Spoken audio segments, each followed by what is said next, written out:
우리 로마서 두 번째 시간입니다. 하나님의 복음이라는 제목으로 말씀을 전하겠습니다. 여러분 신앙생활 지금까지 오래 하셨는데요. 또 짧게 하신 분도 계시지만 복음이 무엇입니까? 복음이 무엇이세요? 여러분들이 아는 진리를 누군가에게 설명할 수 없다면 여러분들 모르는 것이라고 할 수 있습니다. 여러분들이 아는 진리를 그 복음을 말로 표현할 수 있고 말로 전해질 수 있어야지 여러분들이 확실하게 그 진리를 믿고 있는 것입니다. 복음은요, 어떤 철학이 아니에요. 사람이 만들어낸 어떤 논문 같은 게 아니에요. 그래서 바울은 복음을 소개할 때 한 분 예수 그리스도를 소개하고 있어요. 복음은 우리가 여러분 뭔가 막 복잡하게 막 만들어낸 철학이 아닙니다. 복음은 예수 그리스도이십니다. 복음은 하나님께서 우리 인간들을 사랑하신다고 하는 거예요. 복음이 뭐라고요? 하나님께서 우리를 사랑하신다는 것이다. 이건 다 할 수 없어요. 이 은혜, 이 하나님의 사랑은 우리가 다 알 수가 없어요. 계속해서 알아가는 거예요. 하나님의 사랑이 얼마나 대단한지, 얼마나 위대한지, 얼마나 놀라운지, 이 하나님의 사랑이 바로 복음이에요. 하나님께서 우리 인간들을 사랑하신다는 것이 복음이에요. 저는 청소년들에게 비전이 있어요. 우리 청소년들을 하나님의 사랑을 알게 하는 데 비전이 있어요.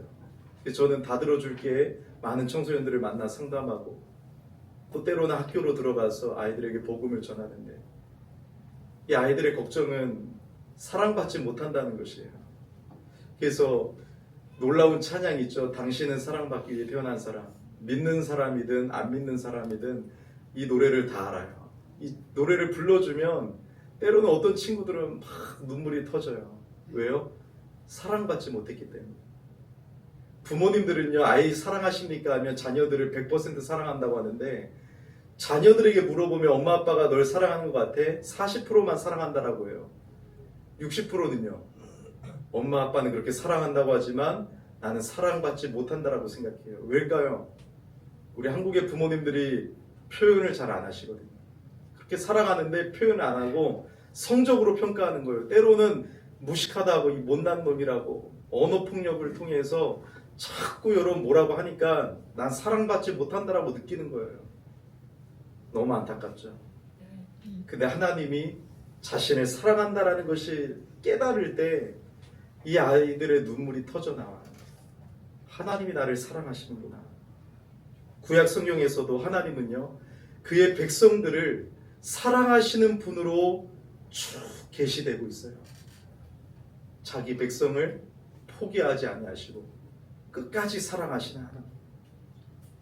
하나님의 사랑은 모성애보다 더 끈질긴 사랑이라고 우리 주님이 이사야 49장 15절에 표현해 주셨습니다. 여인이 어찌 그 젖먹는 자식을 잊겠으며 자기 태에서 난 아들을 긍휼히 여기지 않겠느냐. 그들은 혹시 잊을지라도 나는 너를 잊지 아니할 것이라. 내가 너를 내 손바닥에 새겼고 너의 성벽이 항상 내 앞에 있나니. 이렇게 말씀하세요. 어미가 자녀를 어떻게 잊겠어요? 근데 자녀를 잊는 어미가 있을지라도 그들은 혹시 잊을지라도 나는 너를 잊지 아니할 것이라.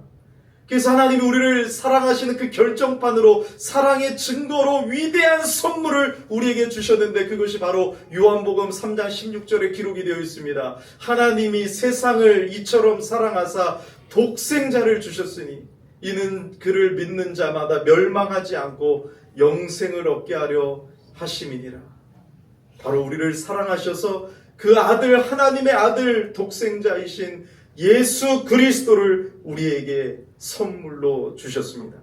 하나님은요, 립서비스로 우리를 사랑하시는 분이 아니에요. 하나님은 그 아들을 아끼지 아니하시고 우리를 구원하기 위하여 아들 예수 그리스도를 우리를 위하여 내어주신 그 사랑으로 우리를 사랑해 주십니다. 오늘 본문 2절에 보니까 사도 바울이 이제 자기 소개를 마치고 계속해서 인사말이 1절부터 7절까지 이어지는데 복음의 내용을 소개해주고 싶은 거예요. 바울은 입만 열면 예수님을 자랑하고 툭 치면 예수 그리스도가 나타나는 사람이었어요. 왜요? 하나님의 사랑을 깨달으니까 하나님이 전부거든요. 예수 그리스도를 통해서 부어지는 그 하나님의 사랑이 나의 전부거든요. 그래서 이 로마 교회, 내가 세운 교회는 아니지만 여러분 베드로의 그 오순절날 설교를 통하여 로마로 돌아간 그들이 예수님을 만나고 교회가 세워졌을 때 그들이 여러분 다른 복음 안에, 신학 안에 여러분 정말로 교회가 잘 자라가게 하기 위해서 빨리 복음을 소개하는데 복음의 내용을 얘기하면서 그 복음을 뭐라고 소개합니까? 예수 그리스도 한 분을 소개하는 것이에요. 2절 말씀 같이 읽어보겠습니다. 이 복음은 뭐예요? 하나님이 선지자를 통하여 그의 아들에 관하여 성경에 미리 약속하신 것이다. 복음은 어떤 철학이 아니라 복음은 예수 그리스도이십니다. 기독교의 복음은 예수님 그 자체예요. 저는 예수 그리스도를 증거하면 가슴이 뜨거워지고 예수님을 증거할 때 하나님이 얼마나 기뻐하신다는 것을 늘 느껴요. 이 복음을 설교하고 예수 그리스도를 증거할 때 제 가슴은 기쁘고 뜨거워집니다. 여러분, 복음은 예수님이에요. 기독교의 복음은 예수님 그 자체입니다. 아멘, 아멘. 기독교의 복음은 예수님이에요.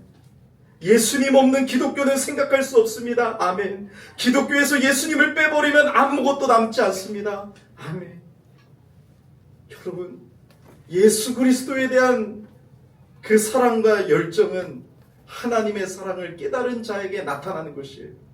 왜요? 복음의 핵심은 예수님이기 때문에. 아멘. 복음의 핵심은 예수님입니다. 아멘을 좀 강요하지 않아요. 여러분들 아멘하라고 하는 게 아니에요. 저는 하나님 앞에서 아멘하고 삶으로 아멘하고 마음속으로 아멘하면 되는 것인데 저는 여러분 하나님 앞에 인격적인 반응을 제가 하고 싶어서 왜 저는 설교자가 아니고 예배자이기 때문에 제가 아멘하는 거예요. 복음의 핵심은 예수님입니다. 아멘. 이 복음은요 성경에 미리 약속하신 것이라고 2절에 말씀하고 있어요.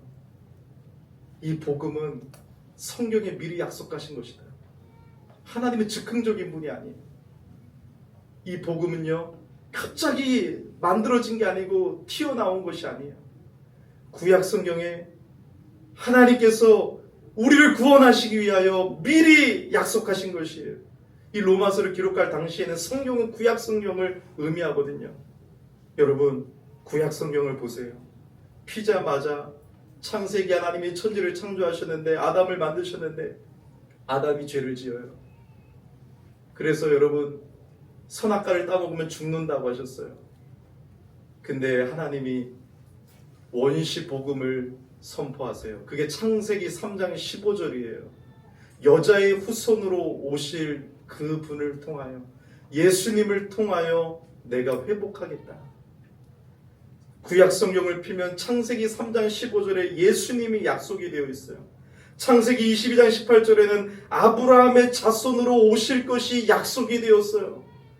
창세기 49장 10절에 가면 조금 더 좁아져서 예수님은 유다의 자손으로 오실 것이 약속되었어요.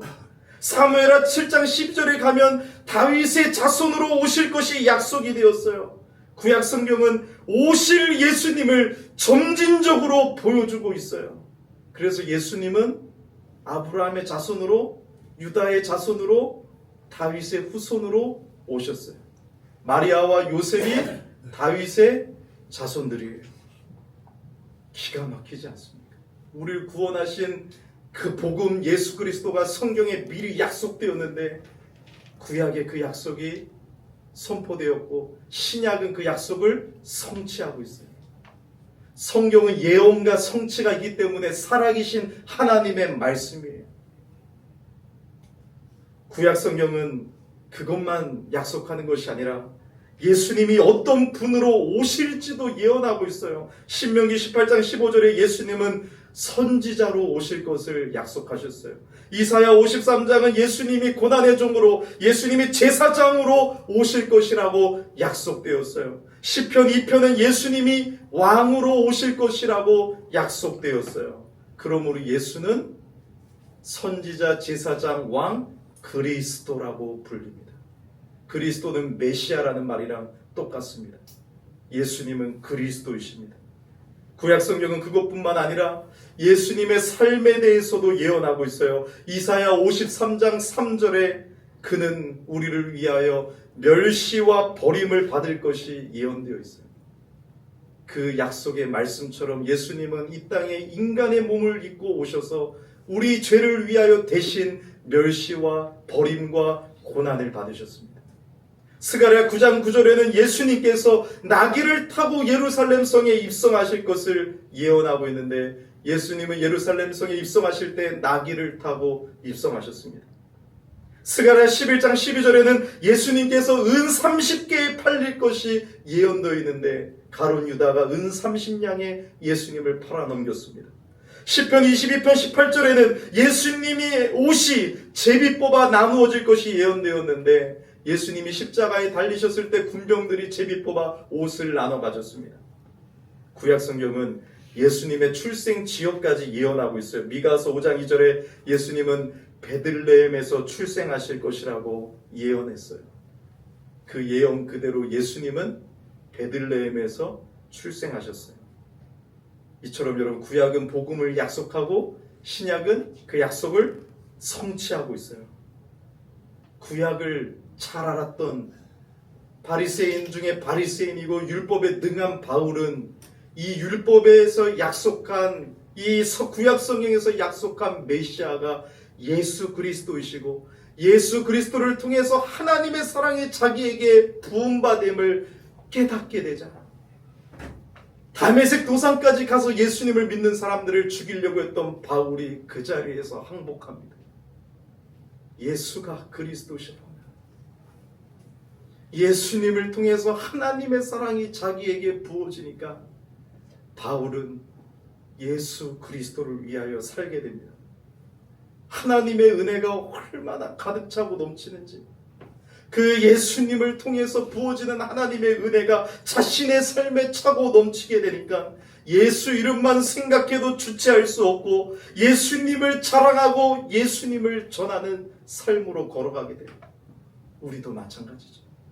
죄인 중에 죄인이었던 하나님의 원수였던 우리들에게 예수님의 그 복음을 듣고 믿음으로 말미암아 하나님의 사랑을 깨닫게 되니까 이제는 여러분 예수를 위하여 살고 예수를 위하여 죽고 그 예수 그리스도가 우리 인생의 가장 귀한 분으로 고백되어졌습니다. 난 예수로 충만하네. 난 예수로 충만하네. 이것이 바울의 고백이고 우리의 고백인 것입니다. 예수님만이 우리를 죄와 사망에서 구원해 주시고 건져내어 주시는 구세주가 되십니다. 예수님만이 구원의 길이요 진리요 생명이십니다. 예수님을 통해 우리는 하나님의 자녀가 되고 예수님을 통해서만 하나님의 백성이 되고 예수님을 통해서만 천국에 참여하는 자가 됩니다. 여러분 이 세상에 그래서 그 어떤 보화보다 예수 그리스도보다 귀한 것은 없습니다. 종교다원주의 시대를 살아가면서 부처에게도 길이 있고 기독교에도 길이 있고 이슬람에도 길이 있고 어차피 다 구원의 길은 여러 가지 길인데 올라가서 만난다. 다 구원받는다라는 이 종교다원주의 속에 살면서 교묘하게 포용주의가 우리를 공격하지만 진리는 타협할 수가 없어요. 세상은 기독교가 왜 이렇게 자기들만 아냐고 왜 이렇게 고집이 세냐고 하지만 진리는 하나입니다. 왜요? 하나님의 말씀이 그것을 증거하고 있기 때문에 그래요.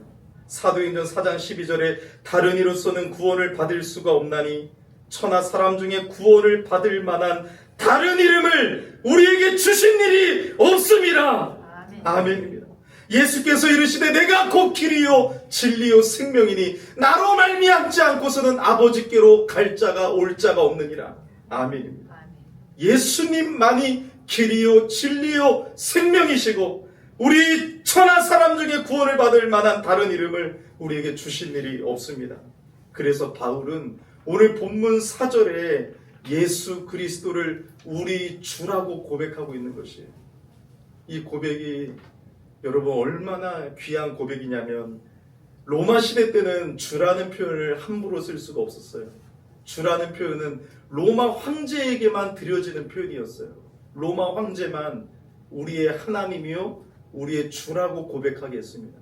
그리스 로마 신화에 많은 신들이 등장하는 것처럼 그 당시에는 수많은 신이 있지만 로마의 황제를 여러분 최고의 신으로 믿게 했던 시대였습니다. 로마 황제를 주라고 고백하지 아니하면 사자 굴 속에 빠뜨렸고 죽임을 당할 수밖에 없던 시대 속에 로마 시대에 바울은 편을 들어 편지 쓰면서 예수 그리스도 우리의 주 고백하고 있습니다. 이 고백은 쉽지 않은 고백이에요. 공개적으로 고백하고 있습니다. 예수 그리스도만이 우리의 주가 되십니다. 예수 그리스도만이 길이요 진리요 생명이십니다. 예수님을 통해서만 하나님의 사랑을 경험할 수 있습니다. 예수님을 통해서만 하나님의 백성이 될 수 있습니다. 예수 그리스도를 통해서만 우리가 죄에서 구원받을 수 있습니다. 이 고백인 것이죠. 펜을 들면서 이 고백을 가슴 뜨겁게 적어가는 것이에요. 예수 그리스도를 통해서만, 예수 그리스도를 통해서 하나님의 모든 신령한 복이 우리 가운데 부어졌다. 예수님을 통해서만 하늘의 신령한 복이 우리 가운데 예수님을 통해서만 부어지는 거예요. 그래서 여러분 예수님이 복이고 예수님이 복음이고 예수님이 기쁜 소식이고 예수님을 통해서 우리는 복을 받았습니다. 그러므로 우리의 생명은 예수 그리스도, 우리의 주는 예수 그리스도, 우리의 모든 전부는 예수 그리스도가 되십니다. 그래서 바울은 3절과 4절에 이어서 예수 그리스도가 누구신지 설명하고 있어요. 예수 그리스도가 누구십니까? 3절과 4절 같이 읽겠습니다. 그의 아들에 관하여 말하면 육신으로는 다윗의 혈통에서 나셨고 성결의 영으로는 죽은 자들 가운데에서 부활하사 능력으로 하나님의 아들로 선포되셨으니 곧 우리 주 예수 그리스도시니라. 아멘. 예수님은 성경의 약속을 성취하시고 다윗의 혈통에서 나신 참 사람이시자 동시에 하나님의 아들이신 하나님이심을 말씀하고 있는 거예요. 어려운 말씀이 아니에요. 3절은 예수님이 참 인간인 인성을 얘기하고 있고 4절은 예수님이 참 하나님이신 신성을 얘기하고 있어요. 그렇다고 해서 여러분 4절을 잘못 읽어서 부활하셔서 하나님의 아들이 되신 것이 아니고 하나님이 영원전부터 영원까지 하나님 곁에 계셨던 하나님이셨는데 부활을 통해서 하나님의 아들로 공표되었다. 이것을 말씀하고 있는 것입니다. 그래서 교회사 수많은 이단들을 걸러내기 위하여 고요회사의 400년도 정도의 칼케톤 공의회 때 예수님은 참 인간이요 동시에 참 하나님이시다라는 것을 공표했습니다. 놀라운 여러분 이 하나님의 역사를 여러분 저는 찬양합니다. 예수님은 하나님이시잖아요. 근데 우리를 구원하기 위하여 참 인간으로 이 땅에 오셨습니다. 얼마나 감사합니까? 이게 복음은 하나님이신 예수님이 우리를 구원하기 위해 사람이 되신 것이 복음이에요. 얼마나 놀랍습니까? 참 하나님이신 그분이 우리 인간들을 구원하기 위하여 참 인간으로 오셨어요. 왜 참 인간으로 오셨어야 되겠습니까? 인간이 죄를 지었기 때문에. 하나님이시기만 한다면 우리 죄를 대속할 수가 없어요. 우리 죄를 대속하시기 위하여 하나님이 인간이 되셨어요. 인간만이었다면 우리 죄를 구원할 수 없어요. 하나님이시기 때문에 죄가 없으셔요. 그래서 흠도 없고 점도 없는 대속 제물이 되어주실 수 있고 하나님이시기 때문에 하나님의 저주와 진노와 심판을 견딜 수 있으신 거예요. 그래서 예수님은 우리를 구원하기 위하여 참 인간으로 참 하나님으로 인성과 동시에 신성을 가지고 계십니다. 복음을 전할 때는 예수 그리스도가 참 하나님이요 참 인간이심을 여러분들 전해야 되는 것입니다. 이렇게 여러분 예수님은요 복음 그 자체이세요. 지금 복음을 설명할 때 한 분을 소개하고 있는 거예요. 예수님을 소개하고 있어요. 하나님의 아들 예수님을, 성경에 미리 약속되신 분이었고 이분은 참 인간으로 오시고 참 하나님이시면서 우리 죄를 대속하신 구원자이심을, 복음은 예수 그리스도이심을 소개하고 있어요. 결국 우리에게 주어지는 모든 하나님의 은혜와 선물은 예수 그리스도를 통해서만 우리에게 주어지는 것이에요. 우리에게 주어지는 모든 하나님의 은혜와 선물이 누구를 통해서 온다고요? 예수님을 믿음으로. 예수님을 믿을 때 하나님의 은혜와 선물을 우리가 받게 되는 것이에요. 예수님을 믿는 자만이 하나님의 복과 은혜와 구원을 받을 수 있습니다. 예수님은 그것뿐만 아니라 이제는 성령을 통해 우리 안에 내주하시고 하나님의 사랑이 우리 속에 흘러넘치게 하시는 분이십니다.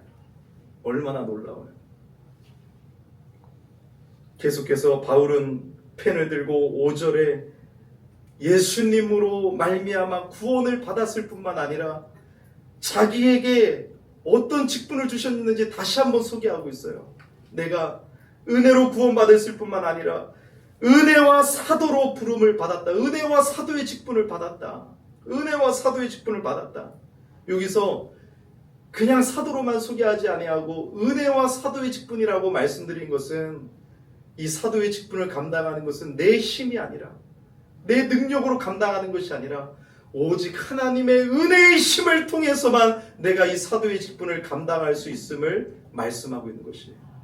하나님 여러분들에게 직분을 다 주셨죠. 얼마나 감사해요. 우리를 구원해 주셨을 뿐만 아니라 예수님을 통해서 모든 신령한 복을 다 주셨을 뿐만 아니라 우리에게 직분을 주셨는데 그 직분은 은혜로만 감당하게 되는 것입니다. 사랑하는 여러분, 하나님의 은혜로 여러분들이 직분을 잘 감당하시기를 예수 이름으로 축복합니다. 그러면서 바울에게 사도라는 직분을 주신 목적이 두 가지가 있음을 선포하고 있는데, 첫 번째 목적은 그리스도의 이름을 위한 것이에요. 사랑하는 여러분, 우리는 모든 것을 해도 다 예수 그리스도를 위해서 하는 것입니다. 나를 드러내는 것이 아니라 모든 삶이 예수 그리스도를 자랑하는 거예요. 여러분들이 무엇을 해도 예수 그리스도가 나타나고, 무엇을 해도 예수 그리스도가 보여지고, 어떤 것을 해도 예수 그리스도 한 분만 영광 받으신다면 그걸로 족한 것이고, 하나님은 그것을 원하시는 것이에요. 두 번째는 모든 이방인 중에서 믿어 순종하게 하는 목적을 바울에게 주셨어요. 바울은 이방인의 사도로 부름을 받았어요. 근데 그 이방인들에게 복음을 증거함으로 믿어 순종케 하는 그 일을 부여받고 있는 것이에요. 우리에게 적용하자면 뭐예요? 예수님을 믿는 건, 예수님을 믿는다라는 건 예수님의 말씀에 순종하는 것이에요. 믿음과 순종은 절대로 분리되지 않습니다. 오늘 믿어 순종하게 다니는 이 헬라어를 보더라도 믿음 곧 순종입니다. 믿음 곧 순종. 믿음의 순종을 말해요. 그러니까 믿음의 결과는 순종을 낳는다라는 것이에요. 예수님을 믿을 뿐만 아니라 믿음으로 구원받아 그 믿음의 열매의 순종이 나타나게 된다는 거예요. 여러분, 하나님께 믿음을 선물로 받으면 그 믿음의 결과가 순종으로 나타나게 되는 거예요. 이게 하나님의 은혜예요. 그래서 믿음과 순종은 제가 늘 말하지만 동전의 양면과 같아요. 동전의 양면과 같아요. 하나님이 믿음이라는 선물을 주시면 순종하게 돼 있습니다. 예수님을 통해서 하나님의 사랑이 깨달아지고 내가 구원받고 거듭나면 내 삶을 주님께 드리게 되는 거예요. 예수를 위해 살고 주님의 말씀에 순종하고 싶어하는 열방으로 가득 차게 되는 거예요. 때로는 쓰러지고 넘어지고 죄된 본성이 남아있어서 여러분 불순종할 때도 분명히 있지만, 하나님의 사람은 날마다 회개하며 날마다 주님 말씀 앞에 순종하며 살아가게 되는 것입니다. 사랑하는 여러분, 믿어 순종하게 하는 일을 잊지 마세요. 마틴 루터는 이렇게 말했습니다. 우리는 믿음으로만 구원받았다. 그러니까 믿음으로만 구원받는 거예요. 순종이 조건이 아니에요. 믿음으로만 구원받았다. 하지만 우리를 구원하는 그 믿음은 결코 홀로 있는 것이 아니다. 그 믿음은 위대하고 기쁘고 의심치 않는 순종을 필히 동반한다. 우리 삶 속에 그게 나타나는 것이죠. 그러므로 여러분, 복음을 듣고 거듭난 하나님의 사람들은 예수님을 믿고 예수님의 말씀에 감사함으로 순종하게 되지, 믿음과 순종은 분리되지 않습니다. 여러분, 죽도록 충성하십시오. 죽도록 순종하십시오. 왜요? 나 같은 죄를 구원해 주신 그 하나님의 은혜와 사랑과 복이 내 안에 있기 때문에 예수 그리스도가 내 안에서 거룩히 살아갈 힘을 주십니다. 믿음으로 순종하게 하십니다. 성령께서 순종의 열매, 성화의 열매를 맺게 해주시는 것입니다. 그러므로 우리가 할 수 있는 것은 하나님의 은혜를 구하고 하나님만 바라보는 것이죠. 마지막으로 바울은 인사말을 마치면서 6절과 7절에 이제 성도가 어떤 존재인지를 설명하면서 인사를 마쳐요. 우리 성도들이 어떤 존재인지 여러분 깨닫는 시간이 되었으면 좋겠어요. 자, 첫 번째 6절 한번 읽어볼까요? 6절 말씀. 자, 시작. 너희도 그들 중에서 예수 그리스도의 것으로 부르심을 받는 자니라. 아멘. 우리 성도가 어떤 존재이냐? 첫 번째, 우리는 예수 그리스도의 것으로 부름을 받았다. 우리는 예수 그리스도의 것입니다. 우리는 누구 거라고요? 예수 그리스도의 것입니다. 예수 그리스도의 것이라는 건 예수님의 소유가 되었다라는 거예요. 놀라운 은혜죠. 우리는 원래 죄의 종이었어요. 사탄의 종이었습니다. 근데 우리가 예수님의 소유가 되었어요. 이거만큼 신나는 일이 어디 있어요? 예수님이 누구신데요? 창조주 하나님의 소유가 되었어요. 쉽게 말하면 우리는 존귀한 하나님의 자녀입니다. 영국 여왕 자녀만 존귀한 게 아니라 우리가 진짜 존귀한 하나님의 자녀들이라는 거예요. 10,000원짜리, 50,000원짜리, 100만원짜리만 귀한 게 아니라 우리는 예수님 짤이들이라는 거예요. 우리의 값어치가 달라졌다라는 거예요. 너희가 어떤 존재냐? 예수님의 것이다. 예수님께 속한 자에게 값어치가 달라졌다. 저는 이 고백만 들어도 눈물이 나고 너무 감사해요. 중학교 때 우리 교회에 오신 전도사님이 저에게 늘 해주신 말씀이 하나님이 진우를 사랑하셔. 하나님이 진우를 사랑하셔. 처음에는 몰랐지만 예수 그리스도를 통해서 하나님의 사랑을 깨닫고 하나님이 나를 사랑하시고 너는 내 것이라고, 내가 너를 지명하여 불렀나니 너는 내 것이라, 너는 내 소유다, 넌 예수님께 속한 자다. 이게 얼마나 감동이 되는지 몰라요. 그래서 저는 많은 청소년들에게 하나님이 너를 사랑하셔, 그것을 증거하기 위하여 부름을 받았다라고 생각합니다. 이제 여러분, 사탄의 자녀가 아니고 죄의 자녀가 아닙니다. 우리의 정체성은 하나님의 자녀고 하나님의 것이고 하나님의 소유고 예수님 짤이고 우리 존귀한 하나님의 자녀가 되었습니다. 이것이 성도의 정체성이에요. 두 번째는 뭐라고 합니까? 7절에 로마에서 이 로마 교회를 말해요. 우리에게 적용합니다. 우리는 누구예요? 하나님의 사랑하심을 받고. 성도는 하나님의 사랑을 받는 자들이에요. 하나님이 여러분들을 사랑하세요. 여러분들 죄인 되었을 때 사랑하신 하나님이 지금도 여러분들을 넘치도록 사랑해 주십니다. 신자의 정체성은 하나님의 사랑을 받는 자라는 것이에요. 내가 아무것도 아닌 것 같지만 나는 하나님의 사랑을 받는 자예요.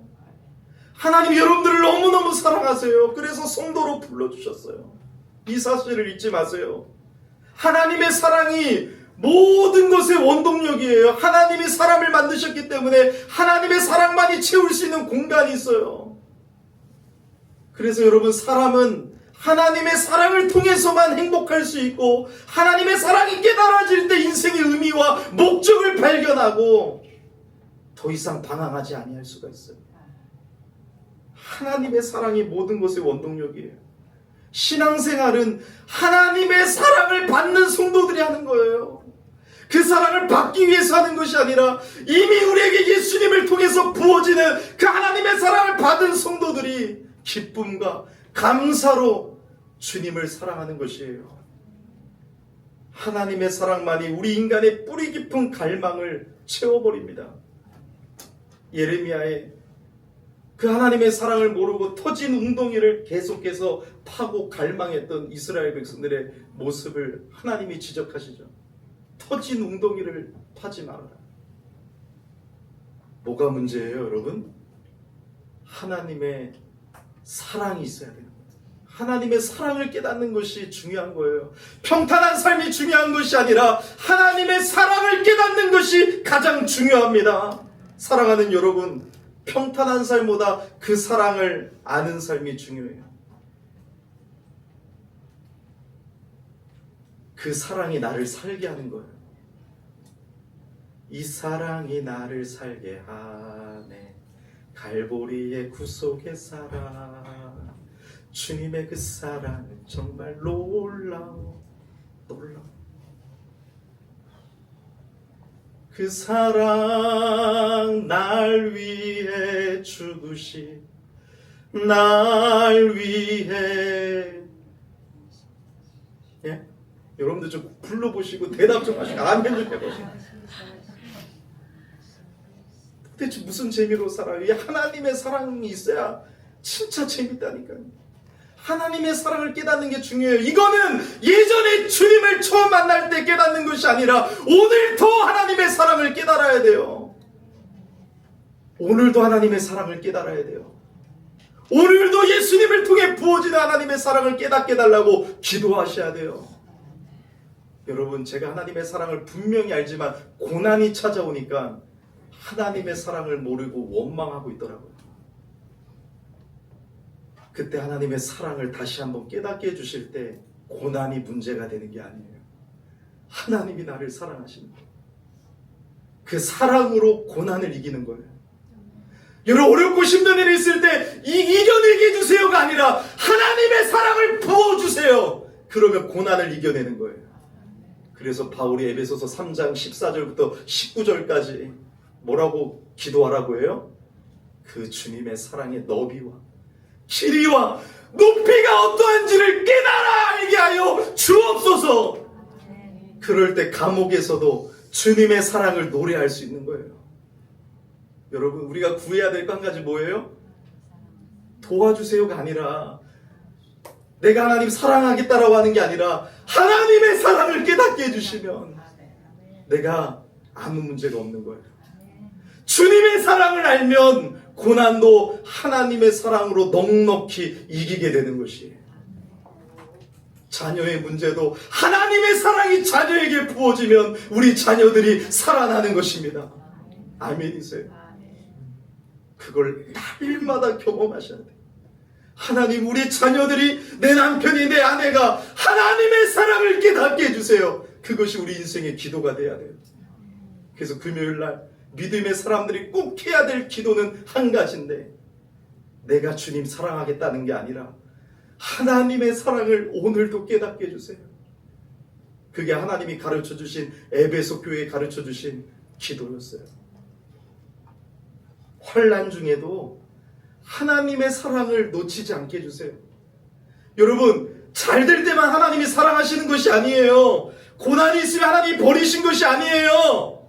하나님은 여러분들 죄인 되었을 때부터 사랑하시고 지금도 변함없이 하나님은 어제나 오늘이나 동일하심으로 변함이 없으시고 여러분들을 사랑하시되 끝까지 사랑하시는 하나님이십니다.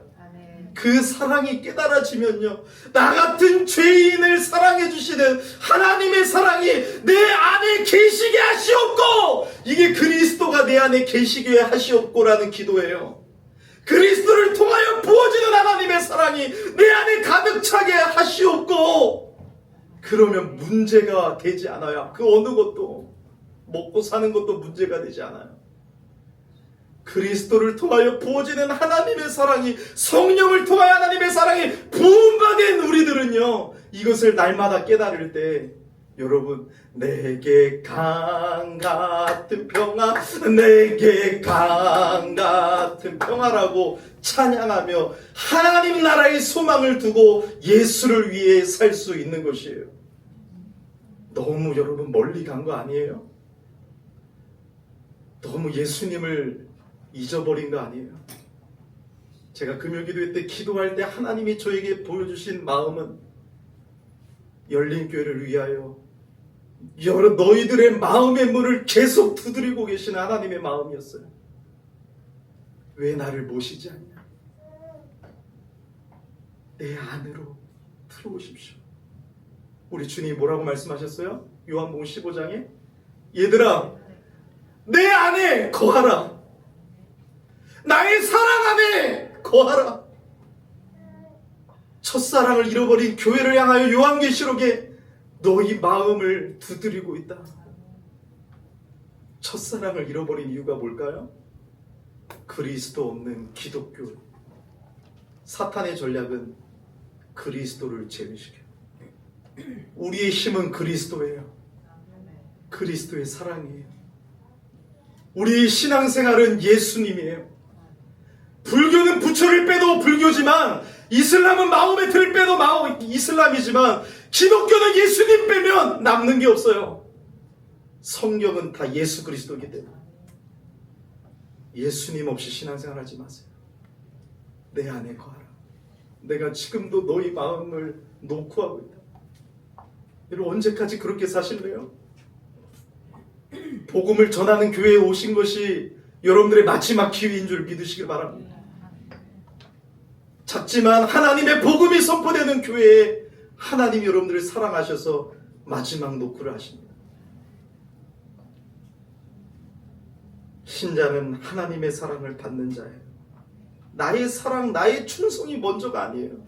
내가 주를 위해 살겠다라고 하지 마시고 하나님의 사랑을 깨닫게 해주세요 하면 주를 위해 사라집니다. 이게 복음의 순서예요. 마지막으로 신자는 어떤 사람이에요? 하나님의 은혜와 평강을 누리는 사람들이에요. 예수님을 통해서, 예수님이 하나님의 은혜 자체이신데 예수님을 통하여 모든 은혜를 다 받았어요. 그러므로 하나님의 샬롬이 우리에게 임한 거예요. 하나님을 더 이상 등지고 안 사니까 모든 부분의 평화, 하나님과의 평화가 이웃과의 평화로도 나타나죠. 그래서 여러분 하나님의 평강이 우리를 지배합니다. 어떤 상황 속에서도 우리는 걱정이 없어요. 왜요? 죽어도 하나님 날아가고, 내가 잘못돼도 하나님이 책임져 주실 거고, 모든 것이 합력하여 선을 이루시기 때문에 병 걸려서 죽게 되더라도 이 땅에서의 삶이 전부가 아니요 우린 영원한 하나님의 나라를 유업으로 받은 하나님의 은혜와 평강을 누리는 사람들이기 때문에, 그래서 여러분 절대적인 걱정이 없어요. 암에 걸린다고 할지라도 절대로 주눅들지 않아요. 왜요? 살게 하신 것도 하나님이고 사명을 맞춰서 하나님이 데려가신 것은 더 큰 은혜이기 때문에 최고의 복을 받았어요. 우리 그래서 교회는 인사를 다 이제 좀 새롭게 했으면 좋겠어요. 찬양팀도 뭔가 이렇게 고민하지 말고 이것만 선포해요. 제사장적인 사명을 받았기 때문에 은혜와 평강을, 축복을 빌어주는 우리의 사명이 있어요. 우리가 은혜와 복을 선포할 때 여러분 그 복을 받게 합당한 사람들은 복을 받을 것이고 그 복을 받지 않으면 우리에게 돌아올 것입니다. 그러므로 여러분 하나님이 주신 최고의 복, 은혜와 평강이 있을지어다라고 축복해 주시기를 바랍니다. 그래서 여러분 찬양팀 앞에서 은혜와 하면 여러분들이 평강이 같이 있을지어다 하면서 찬양을 시작하세요. 우리 인사도 하나님의 은혜와 평강이 넘치기를. 샬롬 한마디 해도 돼요. 샬롬. 아시겠어요? 자, 한번 은혜와 하면 여러분 평강이 같이 있을지어다. 은혜와 평강이 있을지어다. 아멘. 이 은혜를 우리가 받았다고. 얼마나 감사해요. 얼마나 감사해요. 그리스도가 없는 기독교는 사탄의 전략이에요. 예수님은 못 전하게 해요. 초대는 하는데 예수님은 못 전하게 해요. 사탄이 방해. 설교는 하는데 예수 그리스도가 없어요.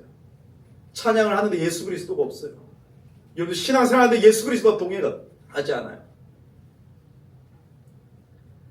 그래서 금요기도회 때 이 말씀을 붙들고 기도하는데 하나님이 저에게 이런 마음을 강력하게 주셨어요.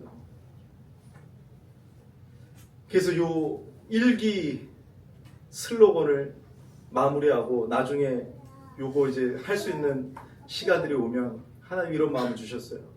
진우야, 예수 그리스도가 전부가 되게 하라. 아멘 소리쳤어요. 예수 그리스도가 전부가 되게 하라. 그리스도의 사랑으로 가득 찬 교회가 되게 하라. 예수 그리스도가 전부인 저와 여러분 되기를 예수 이름으로 축복합니다. 우리 찬양하고 기도하겠습니다.